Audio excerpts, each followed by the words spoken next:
Paix sur vous tous les frères et sœurs, je vais faire une vidéo concernant les bergers et les brebis. Donc dans l'écriture, cette chose qui des fois est symbolique, dans l'écriture on va voir justement à propos de paître le peuple, etc. Donc être son guide.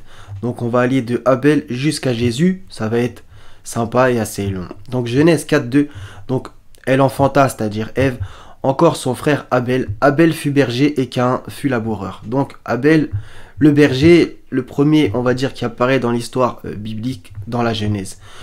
Donc là, j'ai aussi écrit pas mal de choses, c'est-à-dire que je vais un petit peu vous lire ce que j'ai écrit. Le berger, entre parenthèses Abel, assassiné par celui qui était laboureur, donc Caïn, son frère. Le berger dans l'écriture symbolise l'envoyé de Dieu. On va voir qu'il y a pas mal de choses. Le guide, et ici Caïn symbolise l'homme de la terre, donc le laboureur. Le terre-à-terre, donc l'homme de Dieu. Abel, lui, le berger, est très souvent assassiné ou on tentera de l'assassiner. J'ai mis entre parenthèses persécution, moquerie, etc. Donc là, c'est une image symbolique de ce qui va se passer tout au cours de l'histoire. C'est-à-dire l'homme de Dieu, le berger, assassiné par l'homme de la terre, le terre-à-terre, le mécréant, etc. Je globalise un petit peu, je schématise parce que bon, voilà, on va voir que cette image revient très régulièrement. Ensuite, un autre exemple, Jacob, c'est aussi dans la Genèse, travaille 7 ans comme berger pour Rachel, la fille de Laban. Jacob deviendra Israël et de lui descendront les 12 tribus. Rachel est elle-même bergère, ça c'est intéressant aussi.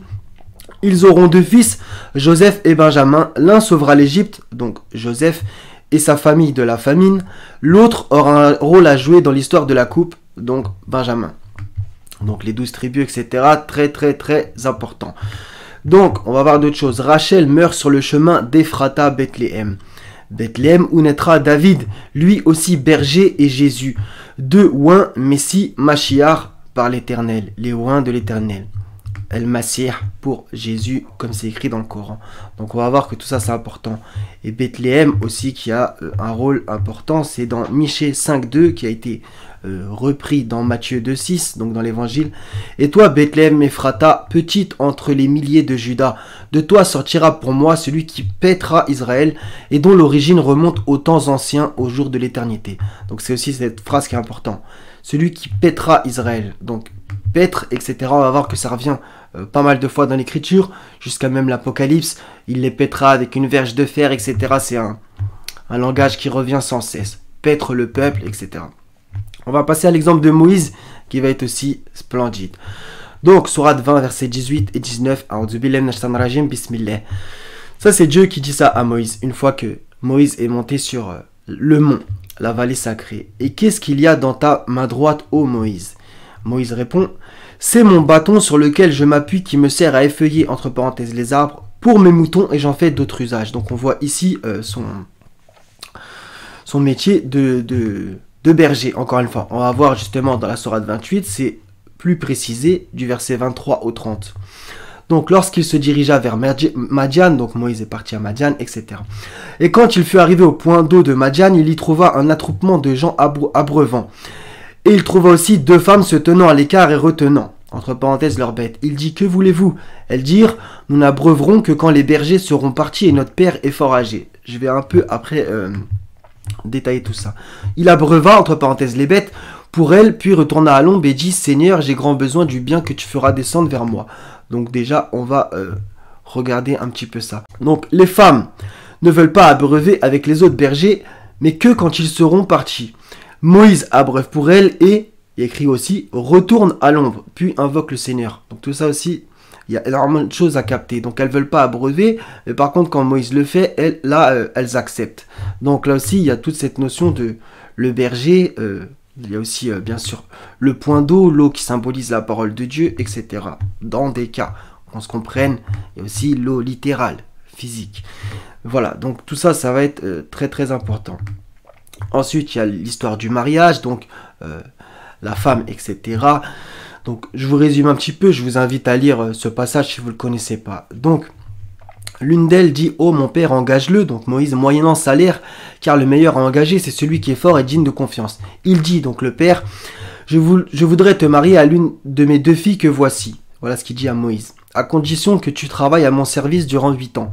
Si tu achèves 10, ce sera de ton bon gré, je ne veux cependant rien t'imposer d'excessif. Ce qui est intéressant encore une fois, c'est que ici, le père donc des femmes que Moïse a rencontré au point d'eau, il propose de marier une de ses filles à Moïse.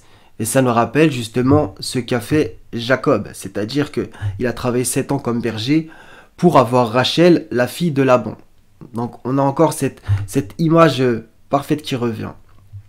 On va voir que le berger travaille pour sa famille et finalement Moïse, qui deviendra le berger d'Israël, travaillera pour son peuple, qui deviendra son troupeau, qu'il fera sortir d'Égypte par la main de Dieu, qu'on se comprenne.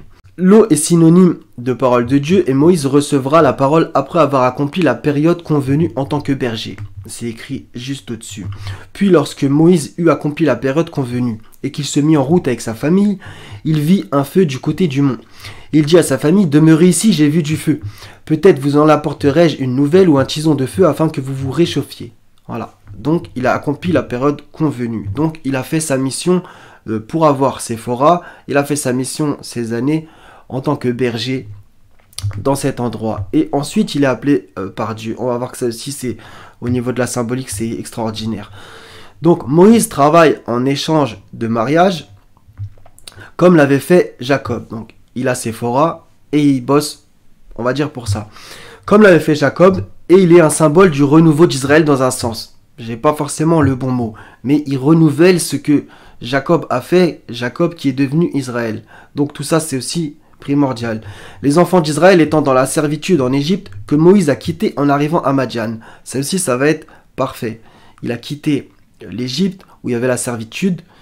Il est allé à Madian, il est devenu berger, il va vers le mont, et il est renvoyé en Égypte, pour être justement le berger de son peuple. Après cette période de berger, donc, avec ses moutons, Moïse est appelé sur le mont, et deviendra le berger de son peuple, celui qui guidera le troupeau de l'Éternel hors d'Égypte. Et on va voir aussi qu'il y a une énorme parabole par rapport à ça. Le mont ici symbolise une montée, une voie ascendante dans sa mission, une grande tâche, voilà. Une plus grande chose à accomplir dans sa mission de berger. Il reste berger. Mais cette fois, non plus berger de moutons, mais berger des hommes. Vous voyez? C'est vraiment splendide. Donc, Moïse monte avec son bâton et Dieu le lui fait remarquer. Moïse répond. Donc là, je recite les deux versets. Et qu'est-ce qu'il y a dans ta main droite, ô Moïse? Ça, c'est Dieu qui lui dit ça. Il y a une petite phrase importante. Qu'est-ce qu'il a dans ta main droite? Après, le symbolisme de la droite, on peut en reparler. Mais le fait que Dieu parle de sa main droite, ça le ramène justement à Benyamin, le fils de Jacob, qu'il a eu avec Rachel. J'espère pas vous perdre, qu'il a eu avec Rachel, donc Joseph et Benjamin. Et Benjamin veut dire fils de la droite, qui rappelle aussi les gens de la droite. Donc tout ça aussi, il y a un lien intéressant. Il dit, donc Moïse répond, c'est mon bâton sur lequel je m'appuie qui me sert à effuyer pour mes moutons et j'en fais d'autres usages. Donc là, il y a aussi une chose à capter, c'est que il monte là-haut avec son bâton. Et c'est ce que j'ai après écrit, c'est justement ce bâton de berger qui est le premier signe pour lui, car il doit jeter son bâton. Vous voyez? Il est monté avec son bâton, comme si sa mission de berger, on va dire humain, avec des moutons, il n'avait pas encore lâché. Il est monté là-haut avec son bâton de berger. Le bâton de berger, pas la marque. Hein. Donc Allah lui dit, jette-le ô Moïse. C'est la première chose qu'il lui dit, on va dire. Il le jeta et le voici un serpent qui rampait. Allah dit, saisis-le et ne crains rien, nous le ramènerons à son premier état, etc. Donc en vérité, qu'est-ce qu'il y a aussi, je pense, un peu à comprendre là-dedans, c'est que il était encore dans sa vie, on va dire, son ancienne vie, puisqu'il va en avoir une nouvelle, celle d'aller vers Pharaon, etc., sortir son peuple d'Égypte, de la servitude. Il était encore accroché, voilà, il se baladait encore avec son bâton. Et justement, on va voir que ce bâton symbolise ces deux vies. Celle de berger de moutons avec sa femme et celle du berger des enfants d'Israël. Ce bâton de berger symbolise le lien entre ces deux vies. Vous voyez, il était accroché. La première plaie a été faite par le bâton et l'eau du Nil qui se transforme en sang, qui forme encore ici le lien entre ces deux vies de berger. J'ai mis deux vies entre parenthèses. Voilà, donc la première plaie qui est aussi faite par le bâton. Vous voyez là aussi, il y a un lien. C'est comme si il était ces deux vies s'entremêlaient et ce bâton et symbolise ces 2 vies. Et peut-être que toi, ça t'arrive que tu as eu, on va dire, plusieurs vies dans ta vie, mais il y a des choses que tu gardes dans toutes. J'espère que vous me comprenez. Moïse fait sortir les enfants d'Israël d'Égypte comme un berger fait sortir les moutons de son enclos. Ça va être aussi étant sous le joug et la servitude de Pharaon et les mène vers d'autres endroits, le désert, etc. Donc voilà, c'est exactement ce qu'il a fait. Eux, ils étaient enfermés, ils étaient dans un enclos. C'était des moutons du système, comme aujourd'hui, j'ai envie de vous dire. Mais il les a fait sortir de cet enclos, de cette servitude, de cette prison de la Dunya que Pharaon, le tyran, avait faite, les avait mis dedans. Vous voyez comme c'est magnifique. En tant que berger, il a ouvert la porte de l'enclos. Et on va voir que justement, Jésus parle de tout ça dans Jean chapitre 10, dans l'évangile. On va passer à David maintenant, un exemple aussi formidable. Donc psaume 18, 51. Et il fait miséricorde à son oint, à David et à sa postérité pour toujours. Encore un autre exemple, c'est dans psaume 2. Pourquoi les rois de la terre se soulèvent-ils et les princes se liguent-ils avec eux contre l'Éternel et contre son oint? Donc ça c'est dans 1 Samuel chapitre 16, j'ai pas mis la référence. Puis Samuel dit à Isaïe, ça c'est le père de David, Isaïe, sont cela tous tes fils? Et il répondit, il reste encore le plus jeune, mais il fait paître les brebis. Alors Samuel dit à Isaïe, envoie-le chercher, etc. On voit plus loin, l'Éternel dit à Samuel, lève-toi, oins-le, car c'est lui. Donc il a oint David. Samuel, le prophète, a oint David. Parce que là, on voit dans ce chapitre 16, verset 6, donc regardez, en voyant Eliab, certainement, loin de l'Éternel et ici devant lui, et l'Éternel dit à Samuel, ne prends point garde à son apparence et à la hauteur de sa taille, car je l'ai rejeté. L'Éternel ne considère pas ce que l'homme considère, l'homme regarde à ce qui frappe les yeux, mais l'Éternel regarde au cœur. D'accord? Donc tous ces enfants sont passés devant Samuel, et finalement, en fait, il a oint quelqu'un qui ne pensait pas, puisqu'il a dit, puisqu'on voit cette petite phrase par exemple, l'Éternel n'a choisi aucun d'eux. Puis Samuel dit à Isaïe, sont cela tous tes fils? C'est dit, il n'y a que eux. C'est qui que je dois oindre? Et le père répondit, il reste encore le plus jeune, mais il fait paître les brebis. Et justement, il y a aussi d'autres choses dans cette truc à capter. Samuel ne savait pas qui oindre, en vérité il ne savait pas. On le voit dans ce chapitre, et il a oint celui qui était le plus jeune. Par ordre divin, c'est Dieu qui lui a ordonné, comme il est écrit. L'Éternel dit à Samuel, lève-toi, oins-le, quand il a vu David. David, qui n'était même pas dans cette scène au départ, il n'était pas dans cette scène. Donc moi, ce que j'ai compris là-dedans, c'est pas sous le regard des hommes. Il n'était pas sous le regard des hommes. David faisait paître les brebis sous le regard de Dieu. Et par la suite, il paîtra les brebis sous le regard de tous. Voilà, les brebis du Seigneur, c'est-à-dire les enfants d'Israël, etc.